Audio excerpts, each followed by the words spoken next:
émission Actu en 7. Pour cette émission, la toute dernière de l'an 2013, nous recevons Bakary Domingo Mané à notre droite. Vous êtes journaliste à Sud. Merci d'avoir accepté notre invitation. Merci. Pour cette émission également, nous recevons Momar Ouad. Vous êtes journaliste. Bonjour, grand frère. Merci d'avoir accepté notre invitation. Bonjour. Alors, nous allons rentrer justement dans cette émission Actu en 7 par une actualité qui, somme toute, s'est un peu invitée justement dans cette Actu en 7.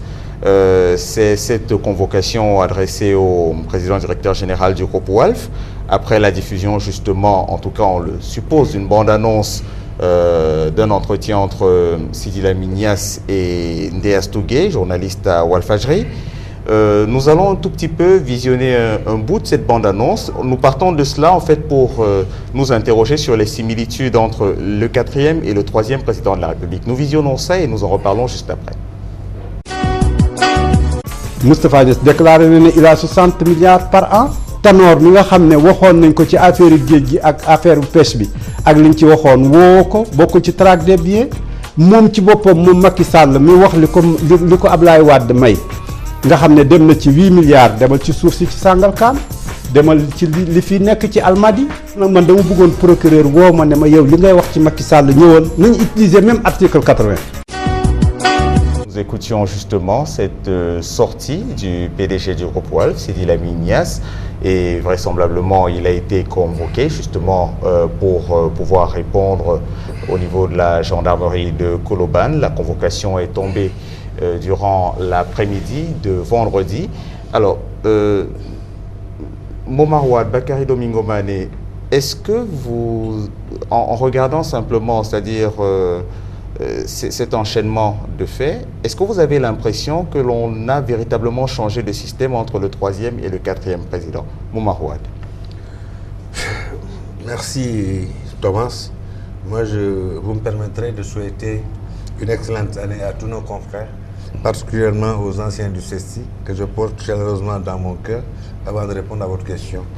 Alors, fondamentalement, je vois une petite différence entre le régime précédent et le régime actuel.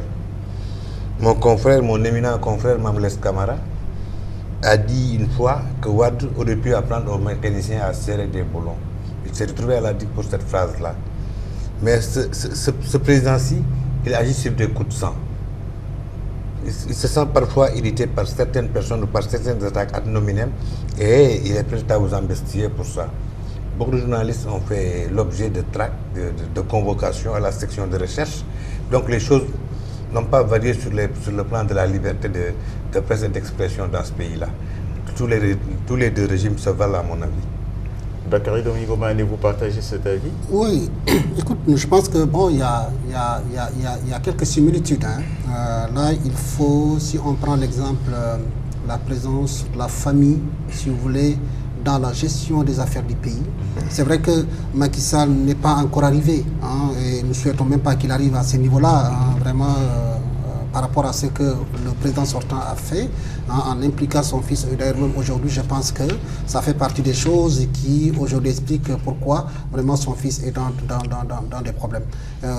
Bon, aujourd'hui, quand tu regardes la lune de Walfadjri, hein, donc avec le frère question de la famille. Mais Bakary, nous allons y revenir. C'était vraiment sur cette question déjà de la convocation, c'est-à-dire relative à une émission, en quelque sorte de ce que l'on pourrait être tenté de qualifier de délit d'opinion. Oui. Est-ce que vous avez fondamentalement l'impression qu'entre le 3e et le 4e président de la République, il y ait une différence? Oui, mais écoutez, si on part de cette convocation de Sidi Lamine Niasse, je pense que on ne peut pas fondamentalement parler et on ne doit pas fondamentalement parler de rupture à ce niveau-là. Parce que, écoute, lorsque la police vous convoque ou bien la gendarmerie vous convoque, c'est pour vous entendre sur des propos que vous avez tenus. Et je pense que ça, c'est une très bonne chose pour la République. Sinon, vraiment, nous serons dans une dans un pays où il n'y aura pas de loi, où chacun fera ce qu'il veut. Je ne sais pas pourquoi on l'a convoqué. Lui-même peut-être ne sait même pas pourquoi on l'a convoqué. Bon, on l'a convoqué tout de même avec la journaliste Ndéa Stougay, oui. Donc ça, on a déjà, on peut dire, présager de certaines choses. Oui, mais moi, je ne peux pas, en tout cas, sur ce plateau, prendre la responsabilité, puisque je ne connais pas le contenu. Hein, je ne suis pas à la place de la gendarmerie vraiment pour faire l'enquête. Mais ce que je suis en train de dire, du point de vue du principe, j'ai dit dans un pays normal et normalisé, hein, où vraiment les lois fonctionnent, lorsque, disons, les institutions, une partie des institutions pensent qu'il y a lieu d'entendre un citoyen sur des questions bien déterminées, j'ai dit, bon, il n'y a pas de quoi s'alarmer. Maintenant, attendons de voir ce qui va être dit. Attendons de voir s'il y a quelque chose qu'on reproche à notre confrère. À partir de ce moment, on saura vraiment sur qui peut danser. Mais pour le moment, j'ai dit du point de vue des principes, pour moi, je ne vois pas, il n'y a pas de quoi fouetter un chat. Et normalement, que ce soit le régime de Wade ou le régime de Macky ou le prochain régime qui va venir, je pense que le pays a tout intérêt vraiment à ce que les institutions marchent. Hein, voilà. Donc, ces institutions-là, comment elles doivent marcher, c'est qu'à un moment donné, bon, chaque citoyen doit rester à sa place. Voilà, s'il y a des dérèglements quelque part, que, disons, l'institution peut réagir. Donc, pour moi, moi, je ne partage pas fondamentalement l'opinion de mon jeune confrère. Moi, je pense que la présidence, le président de la République incarne une institution. Et cette institution-là mérite un respect. Un journaliste n'est pas un procureur. Nous, on se limite, on doit se limiter, hein, et c'est ça notre travail, à exposer des faits. Et nous, on ne juge pas. Le jugement, c'est le juge d'instruction, le procureur, le président du tribunal qui le font. Si quand bien même Macky a fauté en s'accaparant de biens, supposons mal acquis, moi je me limiterai à exposer les faits. Moi j'ai des preuves comme quoi que le président est trempé dans une affaire de biens mal acquis. Et je m'en limite là. Je ne charge pas l'institution, je ne charge pas la barque. Et que un président de groupe de presse est une personne morale. Il a en charge des centaines de pères de famille. Supposons arbitrairement que l'État ferme cette maison-là. Que vont-ils devenir? Il faut être prudent. Et on n'affronte pas frontalement un État. Un État, c'est une puissance, c'est une organisation, c'est des réseaux. Un homme seul ne peut pas s'attaquer à ce front-là. Mais j'ai beaucoup de sympathie pour Sidi, mais je pense qu'il faudrait qu'il réfléchisse souvent avant de, je n'ose pas dire instrumentaliser, mais en tout cas avant de se pencher dans son groupe. J'ai beaucoup de respect et j'ai de sympathie pour lui, et j'estime que l'arrestation aussi n'est pas... convocation, pour la convocation, je veux dire, la convocation ne règle pas les choses. Il y a des espaces de dialogue qu'on peut actionner. L'appeler, discuter avec lui, etc. Mais quand on... Parce qu'à la section de recherche, on ne sait jamais si on entre, mais on ne sait jamais si on en sort. Il y a beaucoup de gens dans le cadre de la traque des biens mal acquis qui ont été convoqués à la section de recherche et qui ne sont pas retournés chez eux. Vous voyez, actuellement, dans le contexte de débat de dépénalisation de la presse, je pense que les esprits, en cette fin d'année, doivent revenir à la raison et éviter des déclarations incendiaires. Parce qu'il n'est pas seul. Sidi n'est pas seul. Il a sa famille, il a ses talibés qui peuvent se lever et ça ne va pas être... Oui, non, moi je ne partage pas tout à fait le point de vue, n'est-ce pas, de Momar. Parce que il ne s'agit pas d'appeler, de trouver des plages de discussion. C'est pas ça. Nous sommes dans une république. Une république, c'est des institutions et ces institutions doivent fonctionner. Ça veut dire quoi? Elles ne peuvent pas ne pas fonctionner dans le respect. Non, attendez, nous sommes dans une république où la liberté, n'est-ce pas, d'expression est consacrée. On le dit. La liberté n'explique pas le respect. C'est ce que je suis en train de dire. Oui. Attendez que je termine le fond de ma pensée. Je suis en train de dire que nous sommes dans une république où les institutions fonctionnent. Ça veut dire quoi? Ça veut dire que dans cette république-là, les citoyens ont des devoirs, ils ont aussi des droits. Notamment le droit, n'est-ce pas, d'expression. Maintenant, ce droit d'expression ne signifie pas la licence. C'est-à-dire que dire n'importe quoi et n'importe où. Voyez. Donc, à partir de ce moment, j'ai dit, c'est tout à fait normal qu'on puisse appeler un citoyen ordinaire. C'est un citoyen comme tout le monde. Ça peut être demain vous, ça peut être demain moi. L'essentiel, si la police ou la gendarmerie a besoin de m'entendre, mais qu'elle m'entende. Où est le problème? Il n'y a pas de quoi fouetter un chat. J'ai dit, à partir de ce moment, ça veut dire que ce sont les institutions qui fonctionnent. Parce que s'il n'y avait pas ça, s'il n'y avait pas la gendarmerie, s'il n'y avait pas, disons là, chacun se mettrait dans son coin, dire n'importe quoi de n'importe qui. Et à partir de ce moment, c'est le pays qui en pâtit.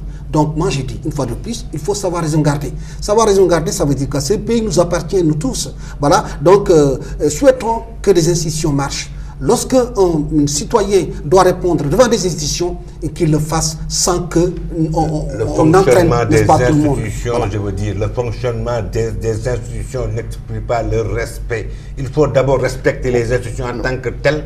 Nous allons peut-être pour si je peux dire, contextualiser la chose, de façon claire, Bakary Domingo Mané, Momar Wade, quel est de votre temps par rapport à votre expérience professionnelle que par rapport à votre vécu de citoyen, la ligne rouge, elle se situe où? C'est-à-dire que, quel est le problème? Est-ce le fait de dire une chose? Est-ce le fait de dire une chose si elle n'est pas vraie? Est-ce le fait de s'exprimer lorsque les faits en question, qu'ils soient avérés ou pas, touchent à une institution? Elle est où la ligne rouge? La ligne rouge, elle est dans les dérives verbales. Aucun président de la République, quel qu'il soit, n'aimerait pas qu'on l'accuse de voleur devant toute la nation. 1. 2. On a parlé même d'homosexualité. Et ça, c'est des faits constatés. Et aucun président ne tolère ces dérives-là. Je crois que la raison, la mesure doivent revenir aux journalistes. On ne peut pas écrire n'importe quoi, comme l'a dit Bakary. Parce qu'il y a la justice, et en dehors de la justice, il peut même y avoir des réseaux qui peuvent s'en prendre à vous. On a vu l'affaire Talasila, non? Je pense que les dérives verbales doivent s'arrêter et on doit respecter le président en tant que président de la République. Il y a des manières de critiquer. Parfois, tout est dans la forme et non dans le fond. On peut dire beaucoup de choses avec élégance. C'est ce que j'appelle la rectitude morale. Vous comprenez? C'est ça qui fait la différence. Donc, au-delà disons, de ces dérives verbales, la ligne rouge, c'est aussi lorsqu'une affaire est pendante devant la justice. Mais attendez, pourquoi on veut se faire justice nous-mêmes? J'ai dit à longueur de journée, il suffit de voir les colonnes des journaux, il suffit d'entendre ce que les gens disent à l'antenne, sur les plateaux de télévision. Voilà, et on le dit sans précaution, alors que l'affaire est pendante devant la justice. Voilà. Donc, je pense que nous n'avons pas le droit, pendant que si l'affaire est pendante devant la justice, de pouvoir émettre des jugements de valeur. On ne doit pas le faire. Voilà. Et malheureusement, dans l'histoire de la traque des biens mal acquis, beaucoup de choses ont été dites sans que les gens apportent, n'est-ce pas, la preuve de cela. Voilà. Alors, justement, nous allons revenir à cette traque des biens mal acquis un peu plus tard dans cette émission, mais peut-être pour être tout à fait complet, si l'on peut y prétendre, en tout cas sur cette affaire. On parle donc de convocation. On a souvent évoqué justement cet article pour offense au chef de l'État, cet article 80.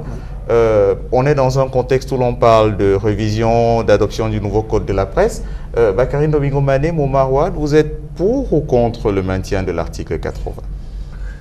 L'article 80 a été pendant très longtemps, je dirais même pendant des décennies, le cheval de bataille de l'opposition, et de la presse. C'est un article fourre-tout. Il suffit d'éternuer, on évoque, on le brandit pour vous embastiller. Moi, je suis contre cet article-là. Mais il doit y avoir des garde-fous juridiques qui érivent, comme je l'ai dit tantôt, les dérives verbales et les attaques ad nominem. Et concernant la traque des biens mal acquis, moi, je pense qu'il y a une certaine frange de l'opinion qui continue d'adhérer, qui adhère et continue d'adhérer. Mais il y a certains secteurs qui commencent à se lasser. Ça fait bientôt 2 ans qu'on nous promet des merveilles. Nous allons y revenir, grand frère. Donc, sur cet article 80. Évidemment, comme il a dit, même la presse, à un moment donné, les gens vraiment se sont prononcés pour sa suppression pure et dure. Et d'ailleurs, même, vous vous souvenez, lorsque Wade était au pouvoir, sur le perron de l'Élysée, il avait promis que de retour au Sénégal, il allait supprimer l'article. Jusqu'à présent, ça n'a pas été fait. Et d'ailleurs, même, le débat qui s'est posé à l'intérieur de la corporation, lorsqu'il était agi vraiment de réfléchir sur le code de la presse, d'aucuns disaient, mais tiens, au lieu de réclamer la dépénalisation, il est beaucoup plus judicieux, beaucoup plus raisonnable, vraiment de lutter contre, vraiment pour la suppression de l'article 80. Donc, parce que si on ne le fait pas, le problème demeure.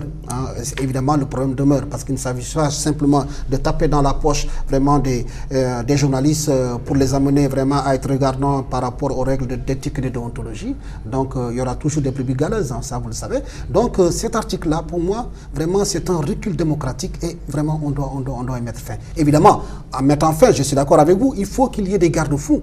Vous savez, l'institution du président de la République, qui est le président de la République, ce n'est pas la personne de Mouad, encore moins de Macky Sall qui nous intéresse, mais c'est l'institution qui incarne ces personnes-là. Cette institution-là, que ce soit vous ou moi ou quelqu'un d'autre, nous devons nous battre vraiment pour qu'on la protège. Voilà, parce que vous savez, avant lui, il y avait Baragaï qui est parti, hein, qui est allé en prison parce que simplement pour offense au chef de l'État. Il y a des choses qu'on ne peut pas se permettre, même du point de vue de la morale, du point de vue simplement de l'éducation. Hein. Donc, c'est des choses qu'on ne doit pas dire vraiment à quelqu'un, encore moins vraiment à une institution comme le président de la République. Je suis en phase avec mon ami Bakary. Mais moi, je suis pour la suppression de l'article 80 et contre la dépénalisation. La dépénalisation. Pourquoi? Oui. Parce que supposons que dans un article de presse, je vous traite, excusez-moi, d'homosexuel. Vous m'attaquez devant les tribunaux, l'emprisonnement est exclu d'emblée. Ce que je veux faire, c'est de me faire, c'est une amende, une répression financière. Et si je suis insolvable, comment laver le préjudice? Mais si la pénalisation est maintenue telle qu'elle, et que tous les journalistes puissent savoir que s'ils font des outrages aux honnêtes citoyens ou de la diffamation aux honnêtes citoyens, ils peuvent encourir la prison, et ils encourent la prison, ils reviendraient à de meilleurs sentiments. Sauf qu'il faut me dire bémol par rapport à cela. Il faut simplement préciser que la dépénalisation ne signifie pas absence de peine. Non, c'est pas cela. On a simplement dit les peines privatives de liberté. C'est-à-dire que toutes les peines privatives de liberté, ce sont ces peines-là, n'est-ce pas? Mais je suis contre cet aspect-là. Par contre, le journaliste est un citoyen. Ça veut dire quoi? Je donne un exemple. Souvent, c'est l'image que je donne pour expliquer tout cela, le sens du code de la presse. J'ai dit, un journaliste qui quitte chez lui pour aller à une conférence de presse. En allant, il fait un accident. Ok, donc contravention et tout, on fait le constat, ensuite il part à la conférence de presse où quelqu'un fait une déclaration incendiaire contre quelqu'un, diffamation. Voilà, il y a deux cas de figure. C'est-à-dire que c'est ce journaliste qui a fait l'accident. Mais attends, si on doit le condamner, on doit le condamner. Ce n'est pas parce qu'il est journaliste qu'il ne doit pas être condamné. Par contre, dans son lieu de travail, autrement dit, la conférence de presse qu'il a couvert, parce que là, j'ai dit, c'est les peines privatives de liberté, à partir de ce moment, évidemment, c'est là où le code de la presse va s'appliquer. Parce que, simplement, il est dans le cadre d'un travail et on ne peut pas le mettre en prison pour ça. Tout au plus, ce qu'on peut faire, vraiment, c'est de le... On va le condamner, mais à lui demander simplement de payer une amende. Est-ce qu'il est insolvable? Non, c'est la... Est-ce qu'il est insolvable? C'est pas lui, c'est l'entreprise qui est visée. Est-ce que l'entreprise est insolvable? En tout cas, c'est l'entreprise qui est visée. Oui, il faudrait répondre. Est-ce que l'entreprise est insolvable? Mais en tout cas, c'est impuni. Moi, je suis contre. Je suis contre la dépénalisation, je le dis et je le maintiens. Quitte à s'attaquer le crew des confrères. Soit dit en passant, Bakary, si admettons le cas que pose Momarouad, si l'entreprise est insolvable. Mais en tout cas, la justice aura d'autres recours. Mais c'est ça, c'est ce qui fait le charme, n'est-ce pas, de la justice. La justice aura d'autres moyens de recours si l'entreprise est insolvable. Voilà. Bon, nous allons peut-être avancer justement parce que autrement on est déjà parti sur un débat lié au code de la presse alors qu'on était parti justement sur, si l'on peut dire, pour regarder dans le rétroviseur en cette fin d'année 2013. Vous en parliez il y a un instant, Bakary Domingo Mané, entre le 3e et le 4e président de la République. Avez-vous le sentiment qu'il y ait eu une rupture, puisque le mot est fréquemment usité, par rapport à la présence de la famille dans l'appareil d'État? Ok. Rupture, si, même si la rupture aussi n'est pas aussi profonde. Aujourd'hui, on parle de la présence des membres de la famille du président. Par exemple, aujourd'hui, le titre de votre journal qui parle un peu de Aliou Sall. Aliou Sall, c'est le jeune frère du président. Abou Timbo Apikine, Aliou Sall à Guédiawaye, Mansour Faye à Saint-Louis. On parle de tout cela. Mais jusqu'à présent, en tout cas, Macky est en train de gouverner. Donc il n'a pas encore terminé. Par contre, celui qui a terminé de gouverner, on peut au moins aujourd'hui faire faire des commentaires dessus. Donc, lorsque vous prenez Wade, la présence de son fils, mais attends, Je pense que ça, c'est un secret de polichinelle. Comment vraiment la famille a investi le cœur de la gestion, n'est-ce pas, du pouvoir du temps de Wade. Pour le moment, ce n'est pas le cas. Même si on voit quelques signes, n'est-ce pas, et des signes avant-coureurs. Donc à ce niveau-là, la similitude qu'il y a, vraiment, c'est vraiment il y a quelques différences à ce niveau-là. Donc la famille, c'est vrai, elle est présente, hein, de plus en plus les gens en parlent, mais jusqu'à présent, on n'a pas nommé le frère, n'est-ce pas, de Macky Sall ministre, hein, à ce que je cherche, alors que du temps de Diouf, c'était vraiment son propre fils. Hein, voilà, c'est son propre fils, donc n'est-ce pas, qui est aux affaires. Et sa fille aussi avait eu, n'est-ce pas, des responsabilités. Donc, comparaison vous pour disiez comparaison. Du temps de Maître Wade plutôt. Oui. Vous avez dit du temps de Diouf. Oui, du temps de Maître Wade. Okay. Avec Diouf, vraiment, il y avait pas, la famille n'était pas présente. C'est-à-dire que Diouf vraiment a mis un peu hors jeu, n'est-ce pas, sa famille, y compris Senghor. Hein, il a tout fait, ils ont tout fait vraiment. C'est Wade. C'est avec Wade qu'on est arrivé vraiment à ce niveau-là. Donc, pour résumer votre position, c'est que pour l'instant, il est trop tôt pour se prononcer à propos de la présence de la famille dans l'appareil d'État. Voilà. Je m'exprime en faux. Désolé, hein, je ne partage pas l'analyse de mon jeune confrère. Il faut parfois interpeller l'histoire. Vous voyez, ces gens qui nous gouvernent, ils sont toujours recrutés dans le giron familial. Senghor avait donné une place prépondérante dans le gouvernement Adrien Senghor. Je ne parle pas de Pierre Senghor, maire de Bambey, ou de Théophile Games. Vous comprenez? Abdou Diouf, il a donné un poste ministériel important à son frère Maguette Diouf. Et venons-en à Macky. Abdoulaye Wade, ne parlons pas de Karim, c'était le ministre du ciel et de la terre. Mais revenons-en à Macky Sall. Moi, je pense qu'il y a une omniprésence de la famille Timbo dans les espaces de pouvoir. La famille Timbo, Sall, son frère qui est peut-être en dehors du pouvoir, mais sa belle famille est au cœur du pouvoir. Le frère de Mariam Faye, il a rendu ministre délégué à la solidarité nationale. C'est une tradition chez nous de mettre sa famille au cœur des espaces de pouvoir. Ce que n'a pas souligné Bakary. Et en plus, dans cette idée-là, dans le cadre des assises nationales, les assisards ont insisté pour que le successeur du président ne soit pas un parent de premier degré. Et ça, c'est dans les textes des assises.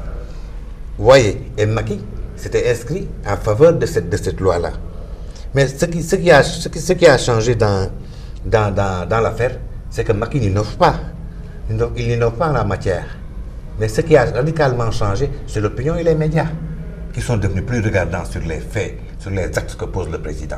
L'omniprésence des médias et l'opinion. Et ces médias-là sont des amplificateurs. Il suffit, regardez pour les locales, le titre de Walfadjri. Il y a les familles Timbo briquent des mairies. On parle d'Abdoulaye Timbo qui brique la mairie de Pikine.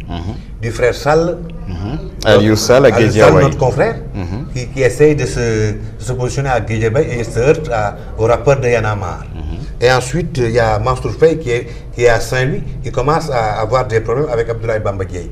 Moi, je pense que le président doit mettre de l'ordre dans tout cela et éviter que sa gouvernance soit ternie par la présence familiale. Moi, c'est mon opinion. Bakary Domingo Mané, la famille présidentielle ou le cercle présidentiel, est-ce que le problème justement, comme le sous-entend Momar Wade, c'est plutôt le développement des médias, le fait que les médias soient plus regardants, ou il y a réellement une tradition, si l'on peut dire, de présence familiale lorsqu'on est au pouvoir? Oui, quand il évoque ces questions historiques, parce que c'est cela, il a donné des exemples. Hein.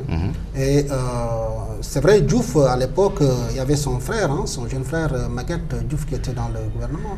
Ah, voilà. Mais je veux dire, que vous prenez le cas de Senghor, de Diouf, de Macky Sall, personne jusqu'à présent n'est arrivé au niveau où Wade vraiment a impliqué sa famille dans la gestion des affaires du pays. C'est cela. C'est-à-dire que non seulement il a impliqué, mais c'est les moyens qu'il a donnés à ses propres enfants. Voilà, c'est cela. Et les titres, n'est-ce pas, qu'il a donnés à ces gens-là, les responsabilités qu'il a confiées à ces gens-là, quelque part, vraiment, il y avait conflit d'intérêts. Pourquoi les gens disent, oui, un président de la République ne doit pas vraiment engager sa famille? Parce qu'il y aura toujours, inlassablement, n'est-ce pas, des conflits d'intérêts. Et ça, je pense que la République, on n'en a pas besoin. Hein, voilà, donc, pour une question de visibilité il est souhaitable que vraiment le président de la République puisse mettre à l'écart vraiment sa propre famille. Pour être pragmatique, aujourd'hui, est-ce que un Abdou Timbo, un Aliou Sall et un Mansour Faye, pour ne prendre que ces trois-là, est-ce qu'ils devraient ou non briguer les suffrages des Sénégalais, de votre point de vue? Moi, de mon point de vue, ils ont le droit, ils sont des citoyens, mais ils vont bénéficier des privilèges de l'appareil d'État, ce que les autres candidats n'auront pas.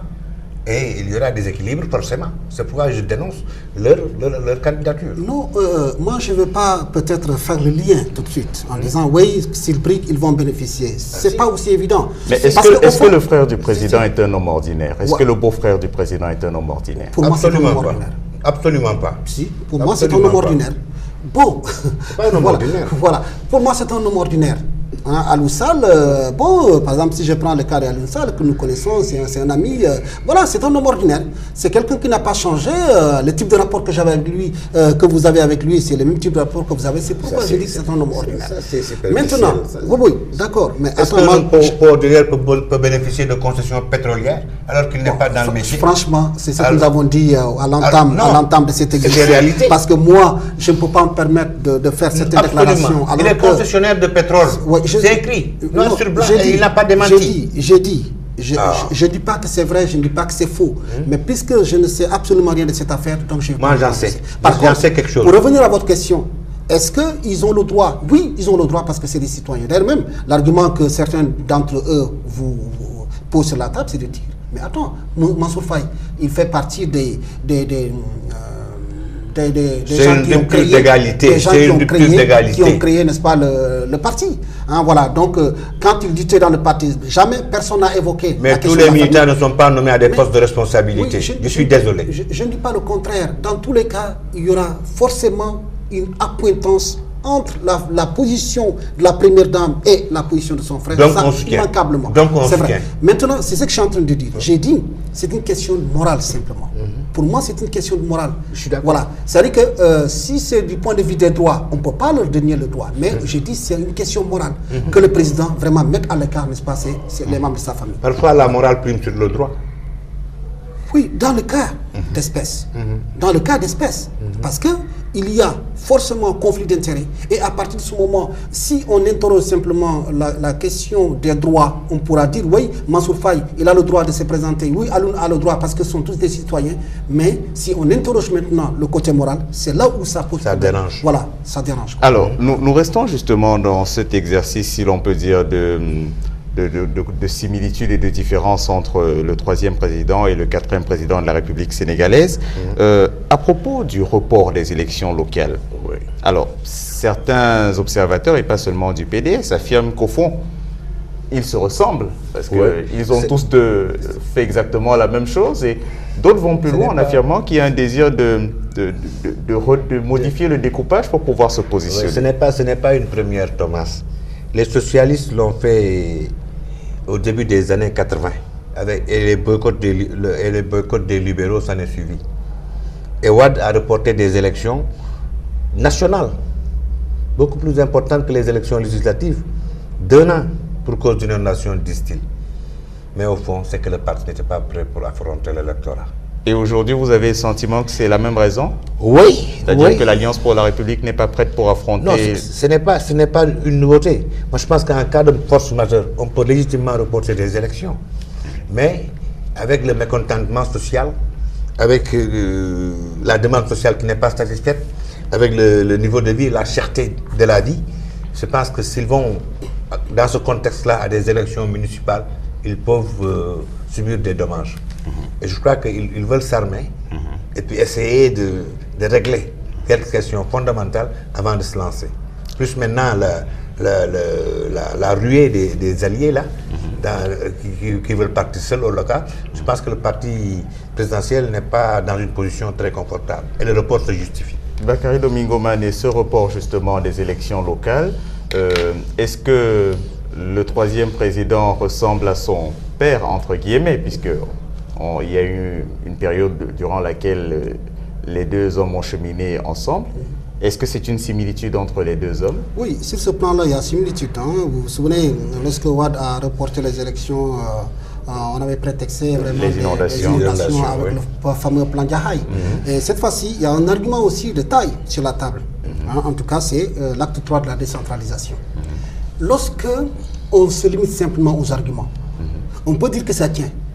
Mais en politique, c'est moins, disons, la scène que ce qui se passe dans les coulisses. Parce que ça fonctionne comme une sorte de vitrine. Au fond, ces arguments qu'ils nous donnent, on se dit, ben, ça tient. Mais au fond, pourquoi ils ont mis sur la table vraiment ces arguments-là? D'après vous, pourquoi? J'ai dit, parce que les élections locales constituent un enjeu. Vous savez pourquoi? La présidentielle, lorsque un président arrive au pouvoir, on le plébiscite au cours des élections législatives. Les élections locales constituent quoi pour le peuple?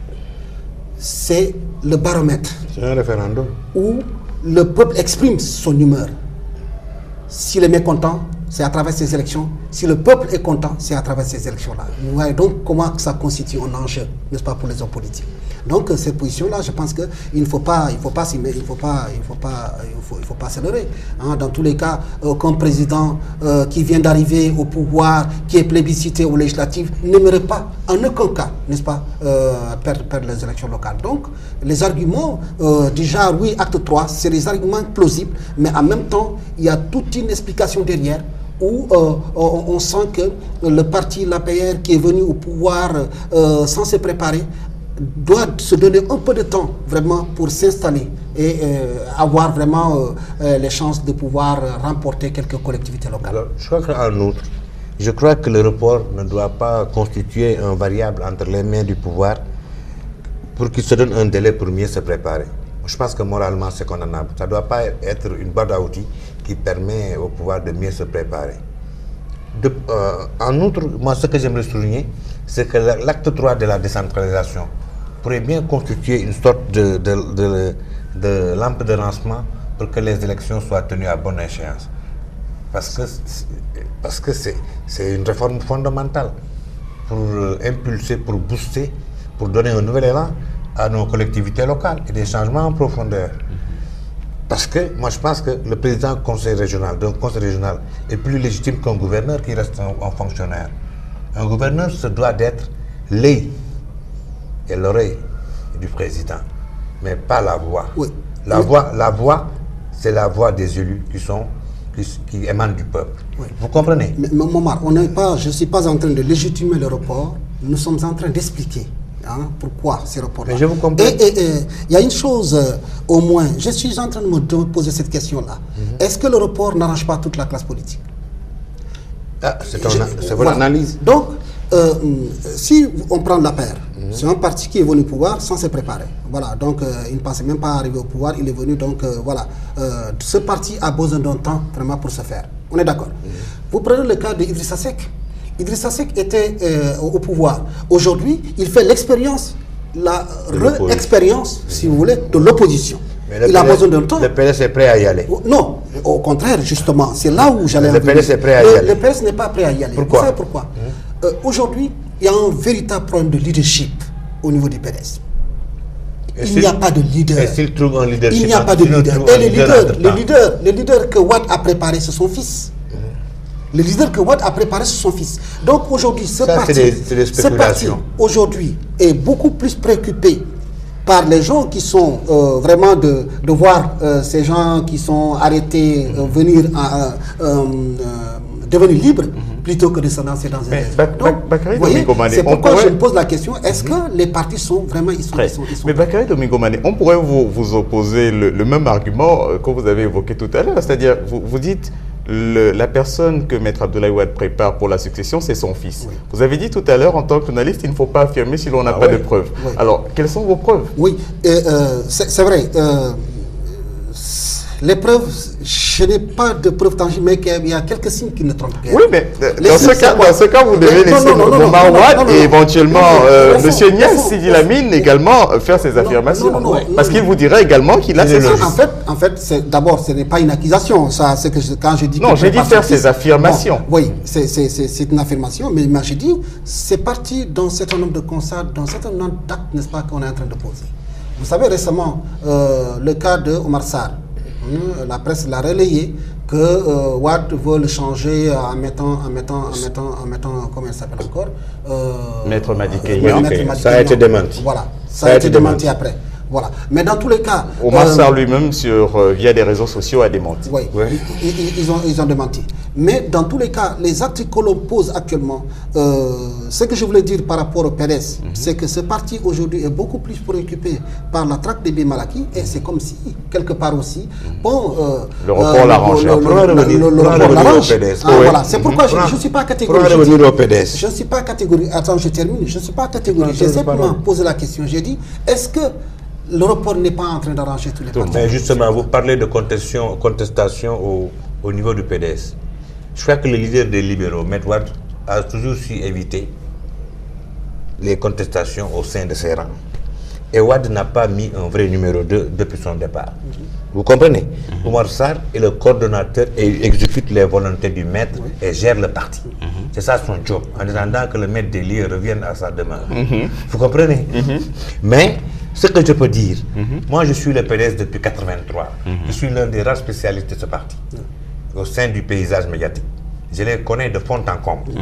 Et ce que je peux dire, c'est que le PS a une excellente machine. Il n'y a pas un seul hameau dans ce pays où tu ne trouveras pas un représentant de ce parti ou un drapeau du PDS qui flotte au fait d'une case. Qu'est-ce que cela veut dire? C'est une opposition qui a des moyens. Ils ont été 12 ans au pouvoir. Ils ont des représentants partout. Et actuellement, ils gèrent des communes. Babacar Gaye est le président du conseil régional de Kaffrine. Ils ont les moyens d'affronter l'APR, l'Alliance pour la République, qui n'est pas très confortable dans sa position, parce que c'est un nouveau parti. Il n'a pas encore le président Macky Sall lui-même l'a reconnu lors de la célébration du 5e anniversaire que l'APR n'est pas un parti structuré pour l'instant. Pour le moment, ils n'ont pas encore fait de renouvellement.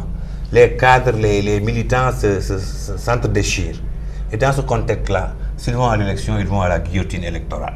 Ça, c'est moi qui vous le dis. Mais Mouma Wade, vous soulevez, en fait, le discours de Mouma Wade soulève un autre aspect justement. Est-ce que sur cette question du numéro 2, parce que ce que Mouma Wade dit, c'est qu'au PDS, on a donné le siège, qui n'est pas vraiment le siège à quelqu'un en attendant que le maître revienne. Est-ce que justement, si l'on essaie de chercher des similitudes entre le 3e et le 4e président de la République, ce désir de ne pas avoir de numéro 2 ne serait pas un point supplémentaire, justement? En cela, est-ce qu'il y a eu rupture? Oui, je dis pour le cas d'espèce, puisque nous sommes en présence de deux partis qui ont une trajectoire tout à fait différente. D'abord, pour l'APR, c'est un parti qui n'est pas encore structuré. On ne peut pas parler du numéro 2 à partir de ce moment. Peut-être après la structuration du parti. Si Macky choisit la formule de ne pas avoir un numéro 2, on peut parler de similitude à partir de ce moment. Voilà. Mais pour le cas d'espèce, pour le moment, ce parti n'est pas structuré. Hein, peut-être, d'ailleurs même Mbanya l'a dit lors de l'anniversaire du parti, en disant, bon, nous allons éviter vraiment la restructuration, disons, transversale. Nous avons opté pour une restructuration horizontale. Voilà. Donc ça permet, disons, au chef d'avoir les coups de franche, d'avoir une mainmise, n'est-ce pas, sur l'appareil de son parti. Mais simplement en regardant sur le site de l'Alliance pour la République, à l'époque, avant qu'il soit rétrogradé au rang de simple militant, il y avait un classement vertical, il y avait au sommet le président de la République, le leader de l'APR, il y avait juste après Maître Alioune Badara Cissé, qui entre-temps a été, c'est eux-mêmes qui l'ont dit, rétrogradé au rang de simple militant. Donc, est-ce qu'on n'a pas simplement joué sur les mots? Je crois, il y a une hiérarchie en fait. Il y a une numéro 2, c'est Mme Aminata Touré, le premier ministre. Numéro 2 de fait. Alioune Badara Cissé, il a été la tête qui a un peu débordé et qui a été coupée, de par son indépendance d'esprit, de par sa liberté de ton. Moi, je pense que l'APR, si j'étais un de leurs conseillers politiques, je leur conseillerais de travailler sur l'unité du parti et d'éviter les positionnements à des fins mercantiles. Et jusqu'à présent, le tissu social de l'APR s'entre-déchire. Les militants ne s'entendent pas. Dans tous les arrondissements, dans tous les villages, dans toutes les villes, il y a des déchirements, il y a des leaders qui se déchirent. Et jusqu'à présent, s'ils ne font pas attention, ils risquent d'aller vers l'échec au local. Ils risquent de ne pas gagner les villes les plus importantes, bien qu'ils soient un parti au pouvoir. Oui, c'est pourquoi je voulais peut-être rectifier un peu. C'est-à-dire que pour ce qui est de Alioune Badara Cissé, il ne s'agit pas d'une structuration verticale. Non, nous évoquons simplement le visuel qui était perceptible sur le site de l'Alliance pour la République. Oui, de fait, le visuel. Sur le site. Parce que moi je me limite à ce que Mbendia a dit. Il dit... Il faut aller au-delà des déclarations. Non, attendez.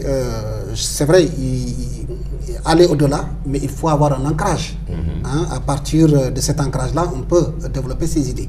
Il dit, nous avons évité la structuration verticale. Parce que simplement, le parti n'est pas encore bien implanté et c'est pour éviter vraiment des remous, comme tu le dis. Pour le moment, nous avons opté, en attendant que vraiment le parti se restructure, nous avons opté pour vraiment une structuration horizontale. À partir de ce moment, si on est d'accord avec cette formule, ça veut dire que de fait, il n'y avait pas de numéro 2. C'est vrai, la personnalité de ABC pouvait coller à cela.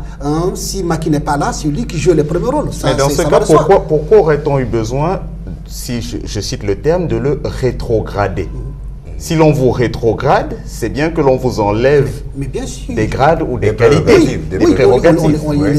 Il avait des postes de responsabilité. On lui avait nommé quelque part au niveau du parti, il avait des responsabilités. Donc, dès l'instant où il y a eu vraiment ces problèmes avec le parti, donc le parti a jugé bon vraiment de le démettre de ces comparaison pour comparaison. Est-ce que vous vous êtes demandé pourquoi le PDS n'a pas éclaté jusqu'ici? Pourquoi il n'y a pas eu un éclatement de force?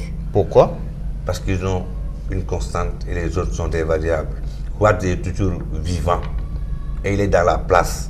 Et je crois que la coordination à Omar Sarr a cédé la présidence du groupe parlementaire. Omar Sarr, il est député et coordonnateur. Pourquoi il a cédé la place du groupe parlementaire FADA? C'est pour l'équilibre des forces. Et d'autres membres, Doudou Wade, Babacar Gaye, Madi Kenya, Samuel Sarr, disposent d'une liberté d'expression au sein du parti ou sont en cessation d'activité comme Ousmane Ngom. Mais malgré ça, le parti fonctionne. Les structures se réunissent et les bureaux politiques se tiennent. Le PDS, c'est un véritable parti. C'est-à-dire, quand leurs intérêts supérieurs sont menacés, ils se soudent comme des moules et font face à l'adversité, à l'ennemi. Et le moule, c'est quoi? C'est Karim Wade, son emprisonnement. Mais justement, c'est pourquoi je dis, il y a quelque part une sorte de piège qui ne dit pas son nom. C'est-à-dire, aujourd'hui, la traque de Bimalaki. C'est-à-dire que ce parti se structure, est en train de se structurer autour de ce combat-là. Ouais. La preuve, tous les bureaux politiques, la centralité de leurs bureaux politiques, des réunions qu'ils tiennent, c'est autour de la traque de Bimalaki. Pendant ce temps, il y a d'autres choses qui se passent dans le pays. Il y a d'autres choses qui doivent concerner la marche, n'est-ce pas, de ce parti. Donc, c'est pourquoi moi je ne dis pas qu'il n'est pas un parti structuré. Parce que 26 ans d'opposition, quelque part, vraiment, Wade a eu le mérite vraiment de mettre en place un parti solide. Depuis pas du jour au lendemain que depuis 1975. Oui, c'est ce que je suis en train de te dire. Mais par contre, c'est vrai, ce parti a pris un sacré coup, comme ce fut le cas pour le Parti Socialiste en 2000. Et lui aussi, il a pris un sacré coup. Après avoir quitté le pouvoir. Avant de sortir justement de cette première partie pour parler de la traque des biens supposés mal acquis, on a reproché à une époque au troisième président de la République d'avoir dit et de s'être dédit.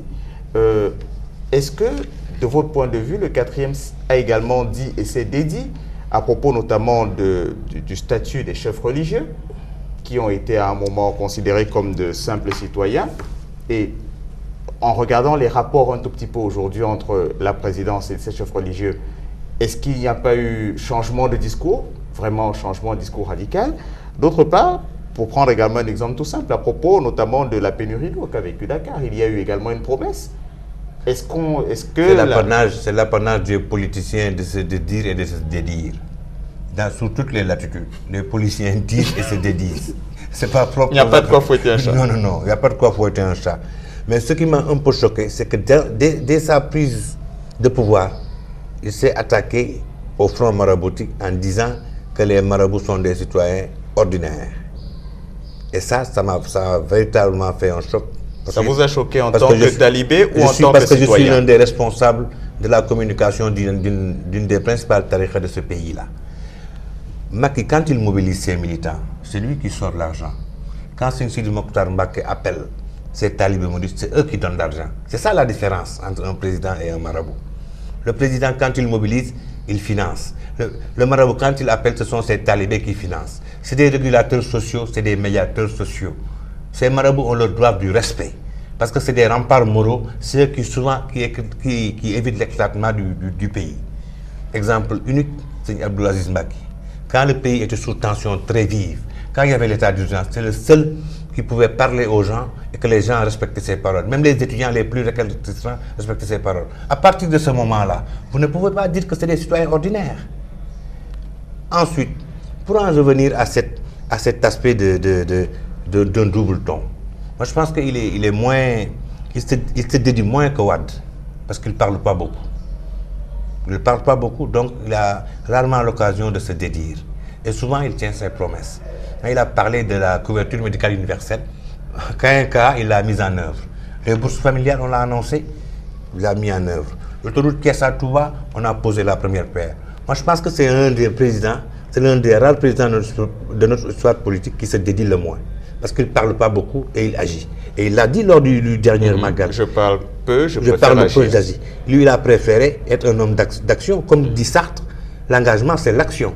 Moi, je pense que c'est un homme d'action. Mais malheureusement, dans le contexte actuel, les gens ne voient pas son bilan qui est plus ou moins mitigé. C'est un bilan mitigé.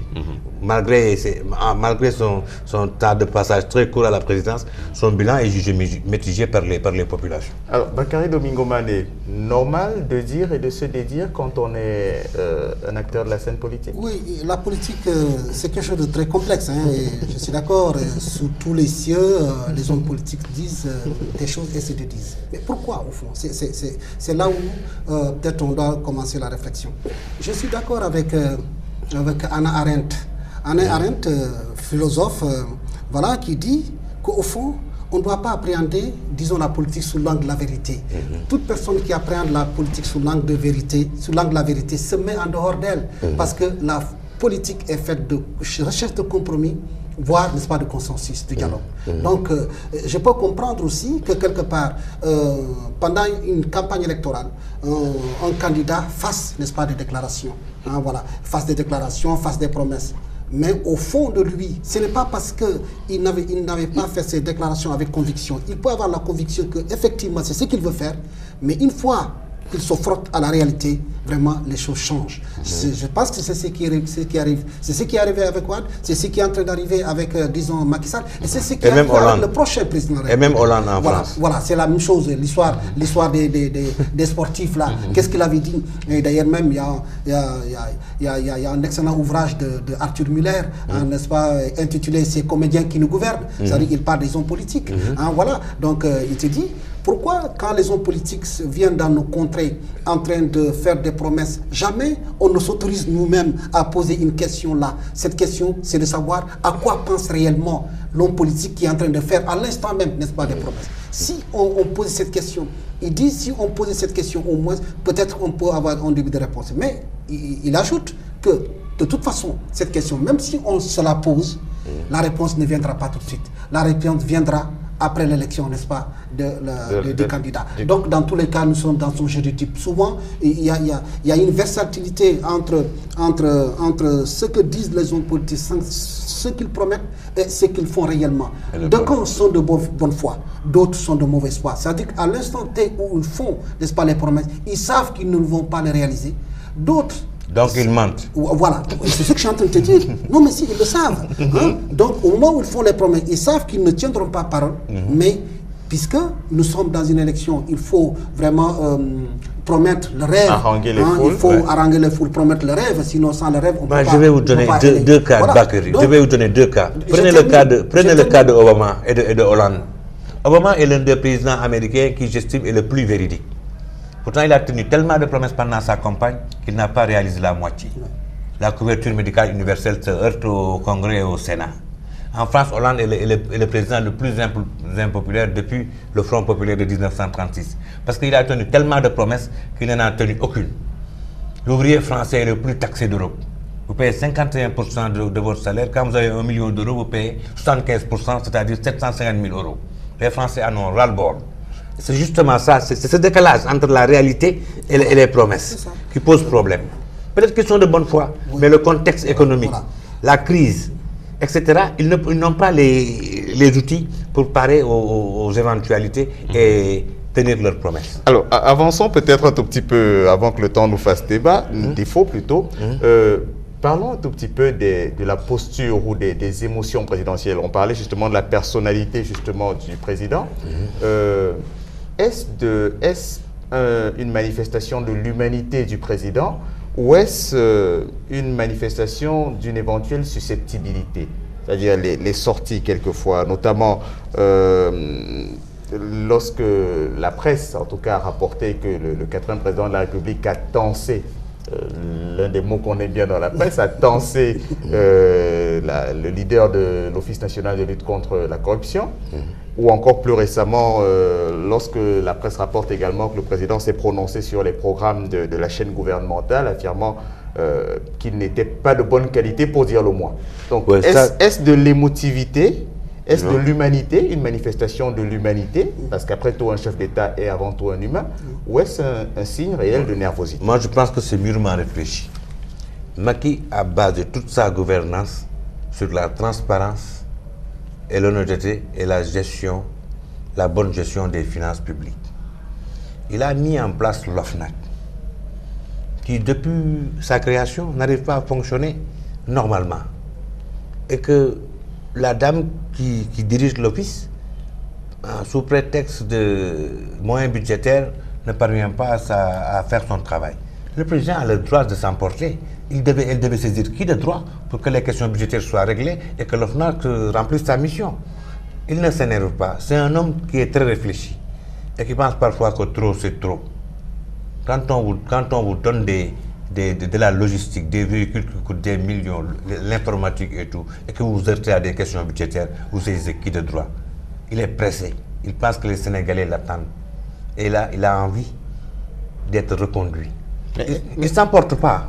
C'est pas normal, parce que selon le compte rendu de la presse, le 4e président de la République s'était, entre guillemets, emporté parce qu'il avait déploré le fait que les rigueurs budgétaires de l'OFNAC se soient retrouvées sur la place publique. Ah oui, parce que dans la gestion gouvernementale aussi, il y a une certaine confidentialité. Tout ne doit pas être porté sur la place publique. Il y a des moyens de se saisir l'autorité compétente pour discuter des problèmes de gestion d'une structure. Vous voyez, vous ne pouvez pas donner une interview en tant que dirigeante de l'office dans laquelle vous mettez à taper sur l'État. Mais justement, ce que éventuellement le 4e président de la République aurait reproché à cette dame, est-ce qu'il n'aurait pas pu se l'appliquer à lui-même? C'est-à-dire justement la convoquer loin des médias pour pouvoir faire ce reproche. Parfois aussi, on réagit en coup de sang. Donc, on est donc sur le on est humain. On est humain. Donc, humanité, Bakary Domingo Mané, plan mûrement réfléchi ou un peu des deux? Oui, en tout cas, je ne dirais pas que c'est de la nervosité, c'est pas cela. Peut-être, on peut parler de fermeté. Il est ferme, hein? Donc à un moment donné, quand il s'agit de taper du poing sur la table, il faut le faire. Mais ce n'est pas quelqu'un à qui on peut reprocher vraiment voilà, un comportement explosif. Voilà, l'emportement, c'est pas cela. Au contraire, c'est quelqu'un de réfléchi. Et à propos de l'opportunité de faire ces réglages justement en public, était-ce opportun ou... Oui, parce qu'au fond, vous savez, lorsqu'un homme politique vraiment décide de faire une sortie publique, au-delà des mots, voilà, il a, si vous voulez, un discours à tenir et des messages à lancer. Surtout, le président de la République a une image à préserver. L'image de quoi? D'abord, il y avait une image qu'on lui collait, en Wolof on lui dit Macky Nyangel, c'est-à-dire que c'est quelqu'un qui a le visage renfrogné. Voilà. Donc cette fermeté-là, ça fait partie vraiment de l'image du président actuel. À un moment donné, il fallait montrer qu'effectivement, cette image-là, je l'incarne. Hein, donc, à un moment donné, s'il faut taper du poing sur la table, il faut le faire. Donc, c'est ce qu'il a fait avec Quitte à le faire en public. Il veut prendre en témoin le peuple en disant, évidemment, j'ai mis en place des structures, mais ça ne fonctionne pas parce que donc, voilà la responsabilité. Donc, voilà. Donc, pour moi, ce n'est pas de l'emportement, ce n'est pas de l'énervement. Au contraire, à un moment donné, le président de la République doit jouer vraiment sur ces deux leviers, la sérénité et la fermeté. Alors, nous allons passer justement à la traque des biens supposés mal acquis, dont on a parlé un tout petit peu à l'entame de cette session de cette émission. Le temps pour nous de souffler un peu en parcourant l'actualité de la semaine. Le zapping d'Actu en 7, on va notamment avoir quelques séquences de 2 événements religieux majeurs, à savoir le Grand Magal de Touba, la célébration également de la fête de Noël, sans oublier ce mouvement d'humeur à la FASTEF qui reprend. La cérémonie officielle du Grand Magal de Touba, présidée par Serigne Sidi Mokhtar Mbacké, a été l'occasion pour le khalife général des Mourides de réitérer son appel à la pacification de l'espace politique au Sénégal. Noël, c'est cette, si je puis dire, c'est la porte du grand mystère que Dieu se révèle dans notre existence. Il a décidé de prendre 93 d'entre nous, les 2 promotions, la promotion 2012 et 2013, il les a réunis pour prendre 93 d'entre nous et les a affectés en qualité de vacataires. Moi, je me demande comment on peut affecter dans la même promotion des gens en qualité de PC et d'autres en qualité de vacataires.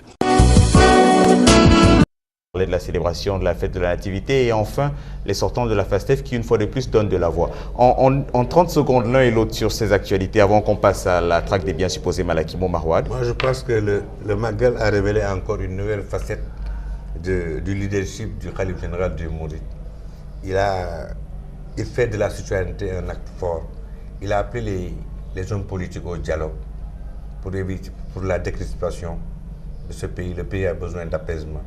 On est divisé, le pays est divisé en 2 camps. Et surtout l'affaire Karim Wade a attisé cette division-là. Pour Noël, les chrétiens se sont retrouvés comme d'habitude, ils ont prié.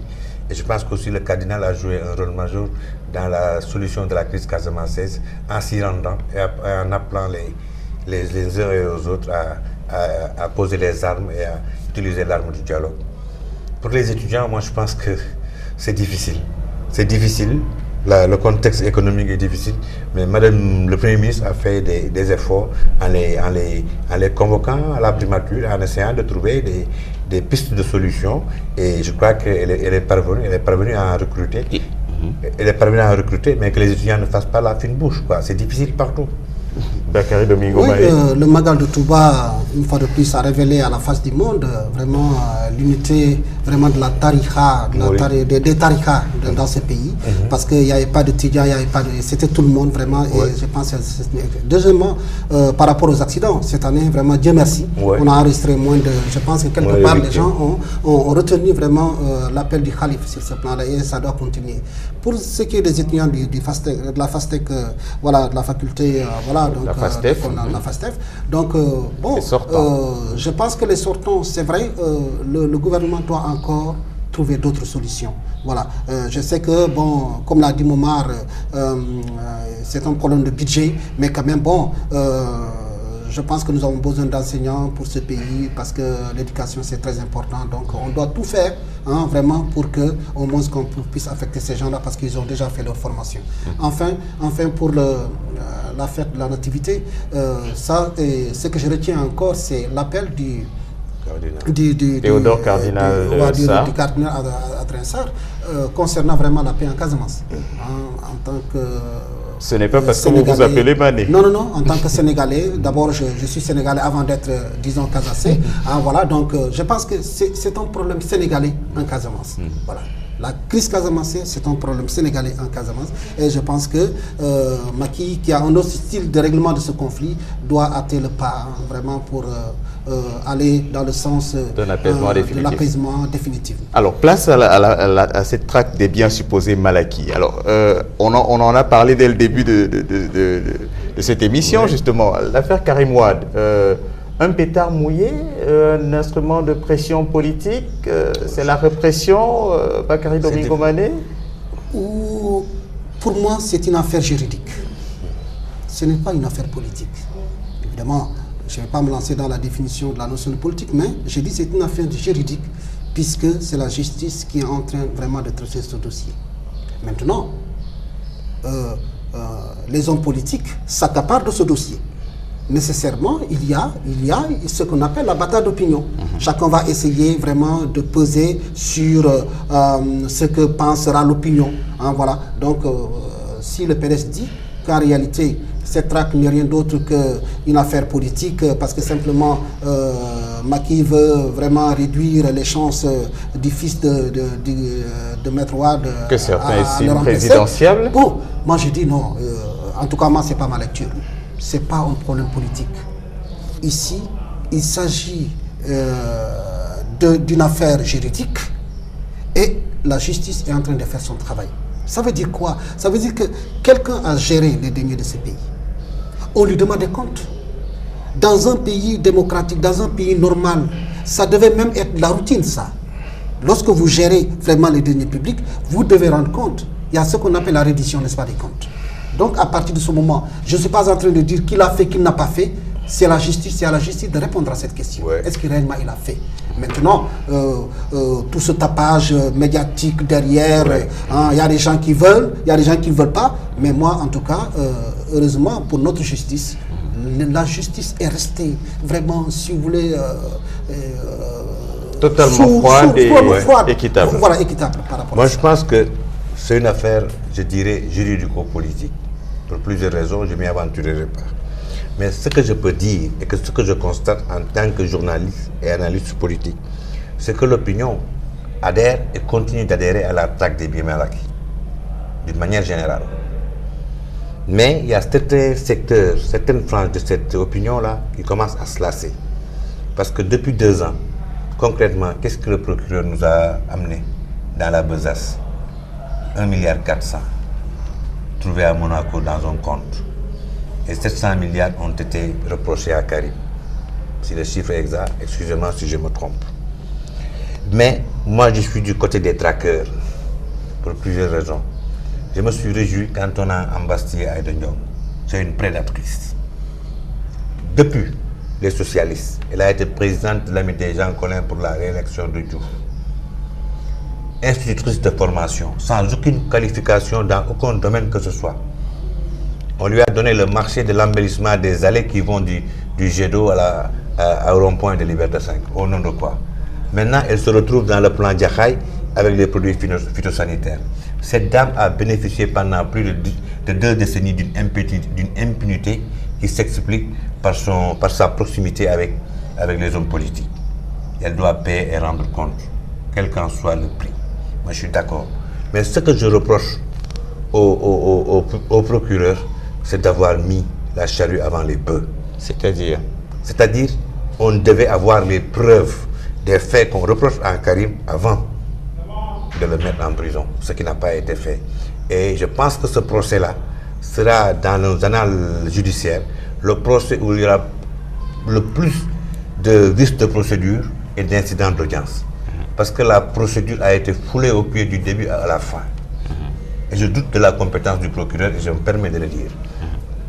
Oui, mais moi, je ne suis pas d'accord avec vous. Rapidement, nous allons rendre l'antenne. Je pense que la justice est dans son fonctionnement.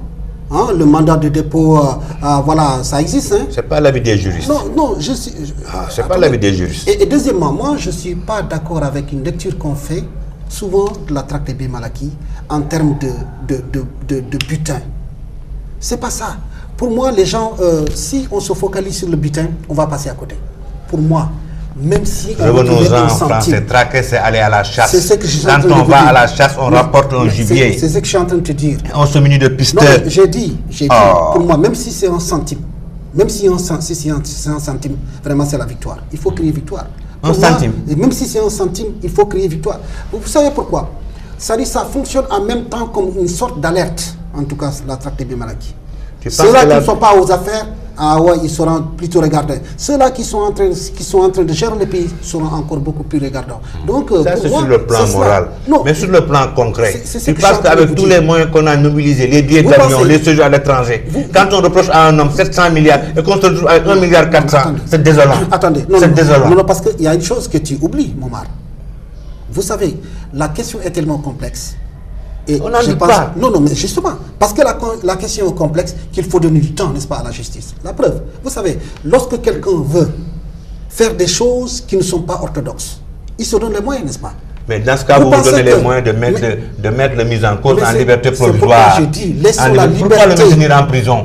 Pourquoi le maintenir en prison? Poser la question à la justice. Pourquoi le maintenir en prison? C'est la justice qui peut répondre à cette question. C'est un homme domicilié officiellement dans ce pays. On peut le priver de liberté, on peut retirer son passeport et éviter qu'il voyage à l'étranger.